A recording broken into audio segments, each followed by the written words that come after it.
1 തെസ്സലോനി 5:17 ഇടവിടാതെ പ്രാർത്ഥിക്കുവിൻ.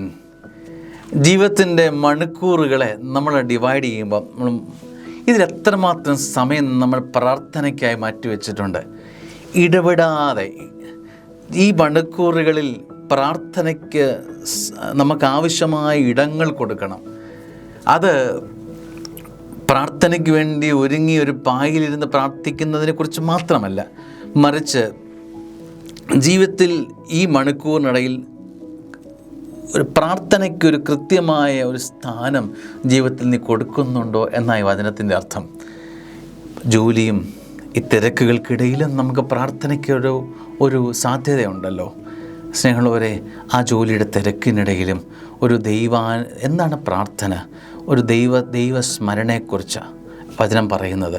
ഒരു ഓർമ്മ, ദൈവമാണ്, ദൈവമേ നന്ദി, ദൈവസ്മരണ ഇങ്ങനെ മനസ്സിലിങ്ങനെ കാത്തു കൊണ്ടുപോകുന്നതിനെയാണ് നമ്മൾ പ്രാർത്ഥന എന്ന് പറയുന്നത്.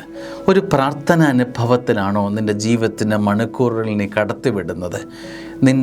നിൻ്റെ മണിക്കൂറുകൾക്കിടയിൽ പ്രാർത്ഥനയ്ക്ക് ആവശ്യമായ സ്ഥാനമുണ്ടോ എന്ന് വചനം ഒരു ചോദ്യമായി വയ്ക്കുകയാണ്.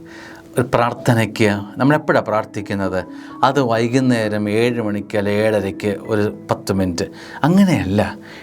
നമ്മുടെ മണിക്കൂറുകൾക്കിടയിൽ ഒരു കൃത്യമായ പ്രാർത്ഥനയ്ക്ക് ഇങ്ങനെ സ്പേസ് ഇട്ട് കൊടുത്തുകൊണ്ടിരിക്കണം. പ്രഭാതത്തിലും ഇടയ്ക്കും 10 മണിക്കും 11 മണിക്കും ഉച്ചയ്ക്കും ഒക്കെ ഇടയ്ക്കിടയ്ക്ക് ഒരു പ്രാർത്ഥനയുടെ താളത്തിൽ ജീവിതം പോകട്ടെ. പ്രാർത്ഥനയിൽ ചുറ്റപ്പെട്ടതായിരിക്കട്ടെ നമ്മുടെ ജീവിതക്രമങ്ങളെല്ലാം. അങ്ങനെ ഒരു മിനിറ്റിലേക്ക് താഴ്ത്തി വെക്കേണ്ടതല്ല. ജീവിതം മുഴുവൻ ചുറ്റപ്പെട്ട ഒരു അനുഭവമായി പ്രാർത്ഥന ജീവിതത്തിൽ മാറട്ടെ എന്ന് പ്രാർത്ഥിക്കുന്നു. ഇന്നത്തെ ദിവസവും പ്രാർത്ഥന ചുറ്റപ്പെട്ടതാകാൻ പ്രത്യേകം ശ്രദ്ധിക്കാൻ നമുക്ക് ഇടപെടാതെ പ്രാർത്ഥിക്കാനുള്ള അവസരങ്ങൾ നമ്മൾ ഇന്നത്തെ ദിവസം പ്രയോജനപ്പെടുത്തണം. അനുഗ്രഹമാവട്ടെ. ആമേൻ.